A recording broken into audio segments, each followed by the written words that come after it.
요나단과 다윗의 언약이라 하는 제목으로 몇 주 전에 말씀을 이미 드렸습니다.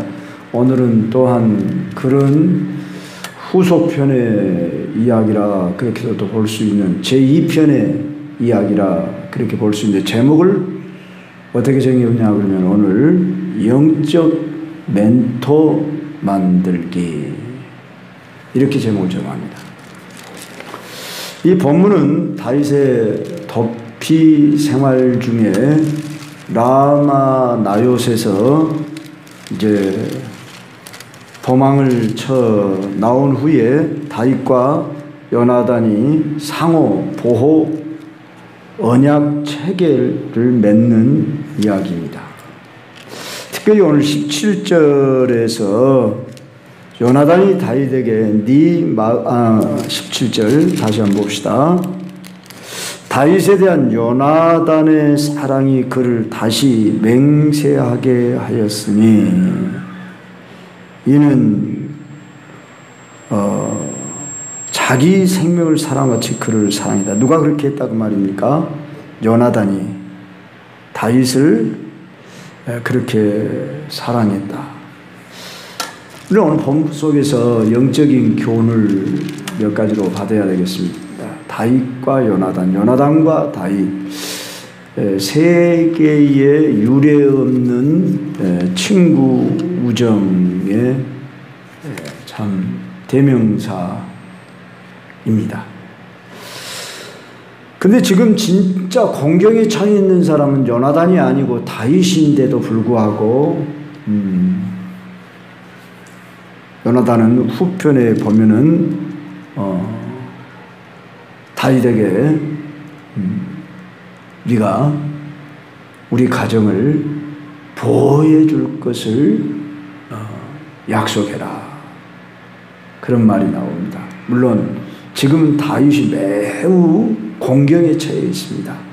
자, 우리가 지난 시간에 봤듯이 라마 나요시라는 뜻은 어떤 지역명이라기보다도 그런 숙소, 기숙사, 거처, 그런 뜻을 가지고 있다고 그랬죠. 그러니까 라마에 있는 신학교 기숙사에 피신을 갔는데 거기에 찾아왔던 군사들이 먼저 그 선지 생도들이 애언을 했고 사울의 부하들이 또한 애언을 했고 사울 자신도 애언을 했다. 단순하게 애언을 했다 이 말은 그냥 말로 애언만 했다 그런 정도가 아니라 성령에 완전히 사로잡혀 가지고 자기 자신들을 어떻게 할 수 없도록 완전 신적 능력 앞에 사로잡혀 버렸다. 그러나 계속 거기 그들이 몇 날 며칠 그렇게 할 수가 없었기 때문에 다윗이 그곳에서 도망을 쳐서 어디로 왔을까? 참 희한하게도 더 이상 어디 숨을 데가 없기 때문에 지금 다시 요나단을 찾아가는 것을 보게 됩니다. 자, 요나단은 어디에 있습니까? 사울이 거처하는 기브아라고 하는 곳에 있습니다. 마치 호랑이 불로 찾아간 것과 같은 그런 상황이 되었지만 더 이상 자기를 보호해 줄 자는 이 땅에서 없기 때문에 요나단에게 찾아가서 속사정을 털어놓고 있습니다. 이만큼 다윗이 요나단을 신뢰했기 때문에 자기 아버지는 자기를 죽이려고 혈안이 돼 있는데 그 아들에게로 찾아갔다. 그러나 그것은 요나단과 다윗이 이미 언약을 맺었는데 그 언약을 진실로 믿기 때문에 다윗이 찾아갈 수 있었다 하는 것입니다. 자, 오늘날 우리 역시 다윗처럼 심히 답답하고 억울한 일을 맞이했을 때 여러분 어떻게 합니까? 아마 가장 친한 친구 찾을 겁니다. 가족 빼고는 여러분들이 우리 남자들 같으면 내 속사정을 털어놓을 친구를 찾을 겁니다. 그렇지 않겠어요? 그래서 넋두리라도 늘어놓고 내 사정 좀 들어보소.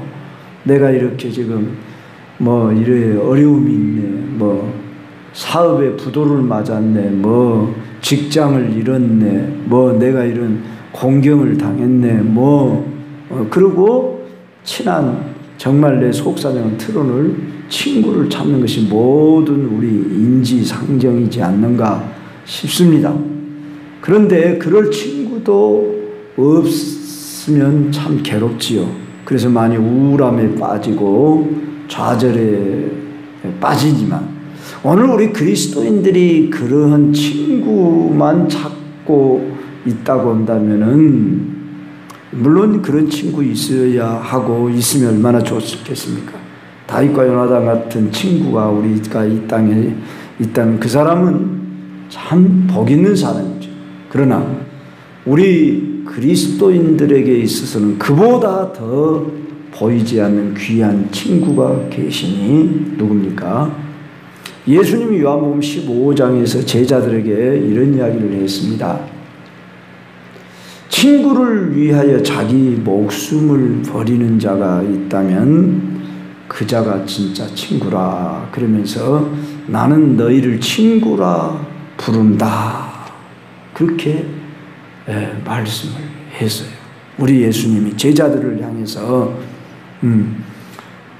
나는 너희를 위하여 목숨을 버리러 온 친구다는 것을 간접적으로 그렇게 표현을 하며 나는 너희를 친구라고 그렇게 내가 명한다. 내가 그러면서 너희들은 나의 친구야. 이렇게 불러줬다. 그 말은 곧 오늘 우리에게 하신 말씀이에요. 우린 예수님을 여러 가지로 우리가 이해를 하죠. 우리의 목자다. 그러죠? 우리의 심지어 신랑이다. 우리 예수님을 우리는 주다, 왕이다. 이렇게도 부르지만 가장 가까운 참 친구가 있던 친구라 제자들 그렇게 부를 만큼 예수님은 가까이 해줬다고 할 때에 이 다윗과 요나단의 이 우정은 예수님이 오시기 전 수백 년 전이에요. 한 천여 년 전의 이야기예요. 그런데 장차 오실 예수님과 우리와의 이 관계를 예표해 주고 있다는 것입니다. 요나단은 어떤 위치입니까? 왕자입니다. 지금 다윗은 초라합니다. 쫓기고 있는 자기의 생명이 오늘 여기 보면 이렇게 표현하죠. 나는 삶과 죽음이 뭐라고 그랬어요? 봐봐요. 나와 죽음의 사이는 한 걸음뿐이다. 한 발짝밖에 안 갈 만큼 경각에 달려있다.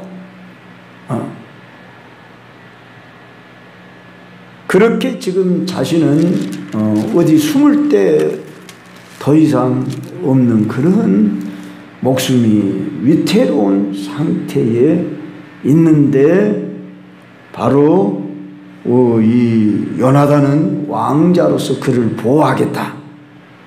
그렇게 요나단이 4절에 뭐라고 합니까? 네 마음의 소원이 무엇인지 내가 너를 위하여 그것을 이루리라.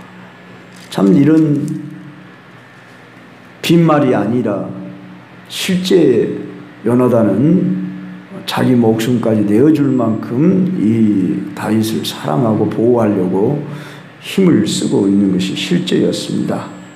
자, 이런 모습을 통해서 우리는 우리를 보호하고 우리를 책임져 줄 분은 물론 아무도 없다 그렇게 말하기는 곤란하지만 이 땅에서도 우리가 가족관계 속에서도 있을 수 있지만 자, 오늘 요나단이 그렇게 말할 만큼 우리의 모든 소원을 다 이루어줄 남편도 아내도 부모도 자식도 형제도 가장 친한 친구도 소원은 가지고 있을지 몰라도 해줄 수 없습니다. 왜 그렇습니까? 인간은 연약한 존재로 한계가 있기 때문에 마음은 그렇게 하고 싶죠. 내가 사랑하는 누구에게 나는 모든 것을 책임져 주고 내가 내 몸이라도 너를 위해 내가 줄 수 있어. 뭐 그런 식으로 할 수는 있을지 몰라도 모든 문제를 다 해결해 줄 부모도 없고 자식도 없고 부부도 어떻게 할 수가 없는, 우리는 부족한 존재다 그 말입니다. 그러나 우리 주 예수 그리스도는 하나님이십니다. 전능하신 분, 불가능이 없으신 분이셔요. 물론 인간의 몸으로 왔을 때는 우리 예수님이 또 그렇게 모든 것을 뭐 원하는 대로 다 해주신 것은 아니었지만 우리 예수님 뭐라고 하셨습니까? 너희가 내 이름으로 무엇을 구하든지 내가 이루리라. 내 이름으로 구하라. 그러면 내가 시행하리라 약속했어요. 우리는 이런 보증수표를 받았어요. 우리는 기도가 뭔 줄 알아요. 그렇다고 내가 원하는 뜻대로 내 마음대로 무엇이니 구하면 들어주신다고 해서 이렇게 말하면 안 되지요. 너희가 정욕으로 쓰려고 잘못 구하면 들어주시지 않는다고 했어요.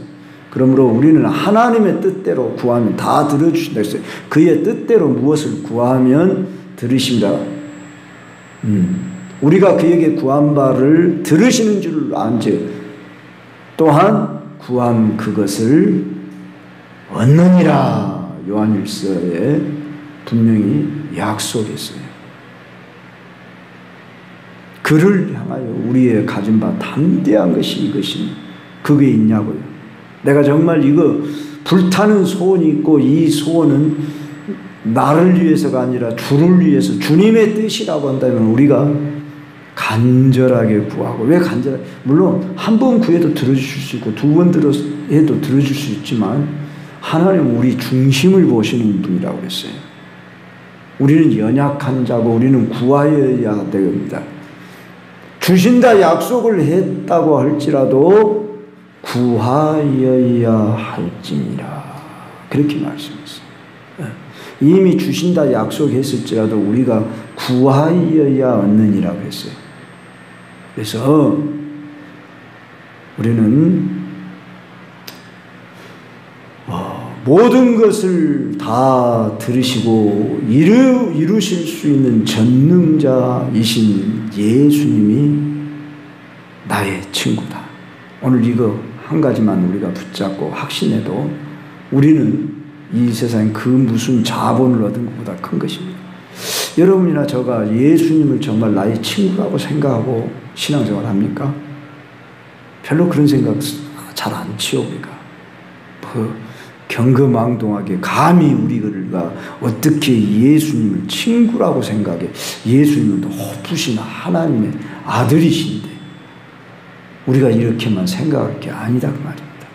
예수님이 친히 죄다 친구라고 생각합니다. 때로는 우리가 친구같이 그렇게 다정하게 예수님을 가까이, 요나단과 다윗이 신분 차이가 왕과 쫓기는 신하에 지나지 않지만 요나단은 다윗을 자기 생명같이 사랑했더라. 그러면서 요나단이 다윗에게 도리어 부탁을 하는 내용을 오늘 여러분이 볼 줄 알아야 됩니다. 다윗이 뭐라고 합니까? 요나단이 뭐라고 합니까?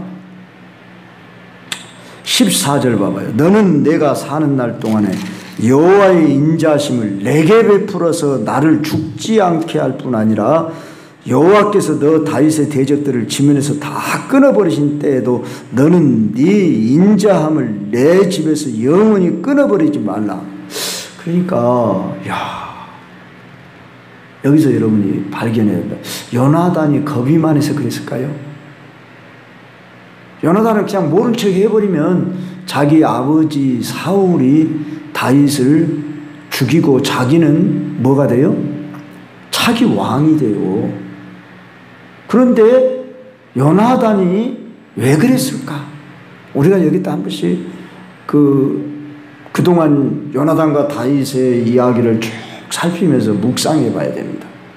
그러면 요나단이 다윗을 왜 사랑했을까? 그러고 질문하고 우리가 오늘 들어가는 것이 오늘 본문의 가장 핵심이에요.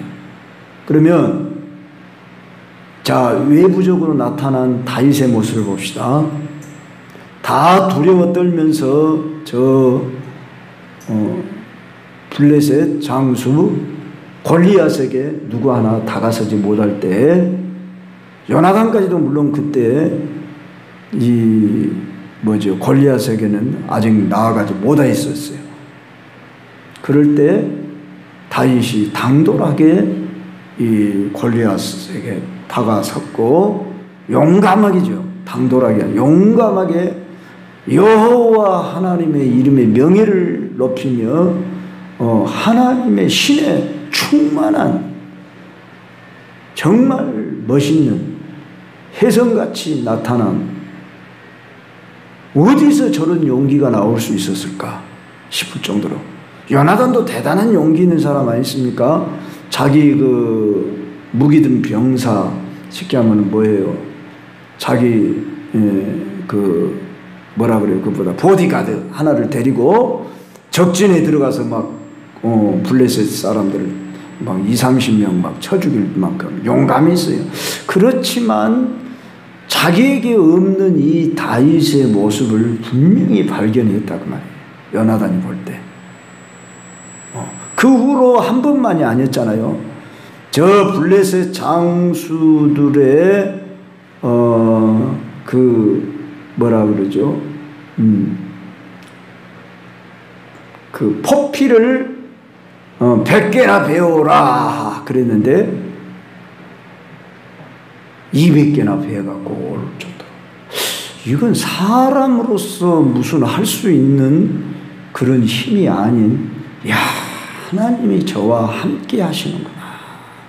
요나단도 신앙이 좋은 사람이었어요. 지금까지 보면 요나단도 비록 사울의 아들이었지만 정말 멋있는 사람이었어요. 여기서 저는 뭘 발견했냐면 요나단이 지금 왕자이지만은 다윗은 앞으로 왕자가 아니라 왕 중에 왕이잖아요. 지금도 저 이스라엘 사람들이 가장 존경하는 왕이라면 다윗 왕이고 그들은 다윗의 벼를 국기로 삼고 있어요. 우리로 말하면 세종대왕이에요. 그만큼 이 다윗을 위대하게 보는 오고 오는 세대에 그렇게 볼 수 있었듯이 이 요나단은 자기가 훨씬 나이가 많은 사람이에요. 적어도 뭐 대여섯 살, 많으면 한 10살 이상 나이가 더 많았을 것이라 이렇게 보여집니다.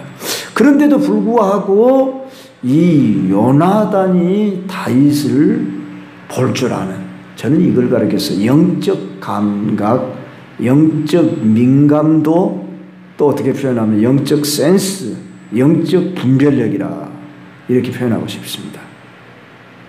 그래서 우리가 성령이 충만하다 이 말의 뜻을 잘 이해하는 거예요. 막 기쁘고 막 은사 받았다 그 정도가 아니에요.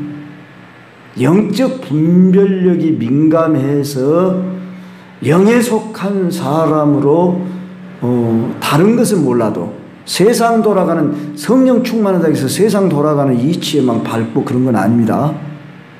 차라리 어리숙을 수도 있어요. 성령 충만하면 뭐 만사 형통한다 그러니까 막 세상 그 주식 돌아가는 이야기 뭐 요사이 뭐 저는 지금도 모릅니다. 코스피, 코스닥 뭐 그런 소리들을 했었습니다. 그런 거 뭐 세상 물정 뭐 경제 동향 뭐 정치 사회 뭐 이런 거 잘한다 그 말이 아니에요. 그런 데 대해서는 완전히 문외한일 수 있어요. 그러나 성령 충만이란 뭔 말이냐면 영적 분별력에서 무엇이 영이고 무엇이 육이냐, 이게 영의 일이냐 육의 일이냐, 이게 죄냐 아니냐, 선이냐 악이냐, 이걸 분별할 줄 아는 것이다 그 말이에요. 여기 요나단 다윗 못지않게 성령 충만한 사람이었다. 저는 그렇게 보는 것이죠. 왜? 다윗을 볼 줄 알았기 때문에. 사울은 왜 악신이 들렸습니까? 악신이 들렸기 때문에 다윗을 볼 줄 모른 거예요. 다윗을 두려워하면서 어땠어요? 다윗을 정적으로 삼아버렸지 않습니까? 다윗을 시기하고 질투하고 그냥 죽이려고 했잖아요. 그런데 공교롭게도 그 아들 요나단은 어쩌면 그럴 수 있었을까? 하나님은 일하시는 방법이 혈통을 따라 일하지 않고 이렇게 놀랍게 역사하실 수 있구나. 참 역설적이게도 놀랍게 일할 수 있구나. 그래서 요나단이 다윗을 볼 때 저는 하나님의 신이 충만한 사람이야. 그리고 분명히 저자가 나 대신해서 왕이 될 사람이야. 그걸 읽히 알았어요. 여기서 또 요나단은 우리가 뭘 배울 수 있냐면 하나님의 뜻에 순복을 할 줄 아는, 하나님의 순리에 자신이 순복할 줄 알았다 그 말이에요. 우리가 한번 입장 바꾸고 생각해 봐요. 요나단이 대단한 사람이에요. 내가 보면 그렇잖아요. 우리가 그 위치에 있다 그러면 어쩐지 자기 자리 위치를 지키기 위해서 좀 모른 척하고 그냥 일당으로 보면 되는 일을 가지고도 요나단은 계속해서 다윗을 보호하며 네 생명을 내가 끝까지 나는 책임질 것이다. 그리고 너도 내 생명을 우리 집의 가문을 보호해달라 이렇게 붙여요. 그러면서 여기 중요한 단어를 쓰고 있어요. 자, 14절 다시 봐요. 너는 내가 사는 날 동안에 여호와의 인자하심을 내게 베풀어서, 여기 인자하심을 두 번 말해요. 14절에서 15절에서. 그러죠? 심지어 여보세요. 여호와께서 너 다윗의 대적들을 치면서 다 끊어버리신 때도 다윗의 대적들이 누구겠습니까? 사울을 따르는 사람들이지 않겠습니까? 그들을 지면에서 다 끊어버리신 때도 너는 네 인자함을 내 집에서 영원히 끊어버리지 말라. 인자. 이 인자가 헤세드라는 단어. 구약에서 헤세드라는 이 단어는 너무너무 중요한 단어예요. 하나님 아버지의 사랑이에요. 이 인자를 너는 내 집에서 끊지 말아라. 쫓기는 자에게, 지금 목숨이 경각에 달린 자에게 이런 말을 할 수 있어요? 그만큼 요나단은 미래를 내다볼 줄 알았다 그 말이에요. 우리 한국에서 미래학자로 제일 유명한 사람이 있는데 목회자들 중에 안 분들 알아요. 최윤식 박사라고 하는. 제가 며칠 전에 무등도서관회를 한번 갔습니다. 그랬더니 미래학자 고난을 말하다, 그 신간 도서 이렇게 딱 그 전시되어 있는데 거기서 다른 책은 눈에 안 들어오고 그게 딱 보여요. 그래서 무조건 빼가지고 빌려갖고 왔습니다. 근데 그분이 한때는 잘 나가는 그 우리 교계뿐만 아니라 그 기업 그 큰 기업가의 CEO들한테 불려다니면서 그 세계 역사의 동향, 경제 동향, 정치 동향 뭐 이런 부분에 아주 탁월하게 그 뭐라 그럴까 뭐 예언을 한 게 아니라 그 양반은 그 분야에 미국에서 그 미래학을 연구한 박사거든요. 그러면서 목사님이셔요. 그런데 돈을 엄청나게 벌었습니다. 잘 나가다가 자기가 막 좀 교만해갖고 사업을 좀 하다가 완전히 쪽박을 차게 될 정도로 3번이나 고난을 당했다. 그런데 마지막 고난은 자기도 너무나 두렵고 불안하고 떨렸다. 그때는 하나님 앞에 기도할 수밖에 없었다. 어쩌면 이번 주일날 제가 설교에 그 도전을 받았던 것은 그분의 영향이 좀 책에 영향이 있었던 것 같습니다. 그래서 그분의 그 가르침에 의하면, 아니 그 경험에 의하면은 자기의 3번의 그 절망을 구덩이에 빠졌다 그 말이에요. 자그마치. 그런데 마지막 3번에 그때는 정말 두려웠는데 하나님이 끝내 자기를 도우셨는데 그것은 기도였다. 결론은 그거예요. 기도였다. 그래서 그분이 강조하기를 기도, 더 기도, 또 기도. 하여간 사랑하는 우리 광주 경성교회 여러분, 지금 여기서 도도할 사람은 요나단이잖아요. 그리고 다윗이 지금 벌벌 떨면서 나 좀 도와줘 그러고 막 무릎을 꿇고 빌만한 그런 상황이잖아요. 그런데도 불구하고 어쩌면 요나단이 다윗에게 도리어 너는 네 인자함을 내 집에서 영원히 끊어버리지 말라. 이에 요나단이 다윗의 집과 언약하기를 여호와께서는 다윗의 대적들을 치실지어다 하니라. 참 이거 전 이해가 잘 안 가는 이야기잖아요. 인간적으로 생각할 때.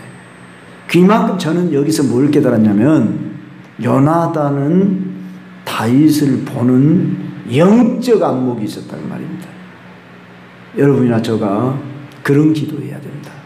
내게 사람을 볼 줄 아는 영적 안목을, 사람을 본다는 것이 세상 사람들도 사람을 쓸 때, 직원을 쓸 때, 특히 CEO들이 아주 고급 인력을 쓸 때, 특히나 정치가들이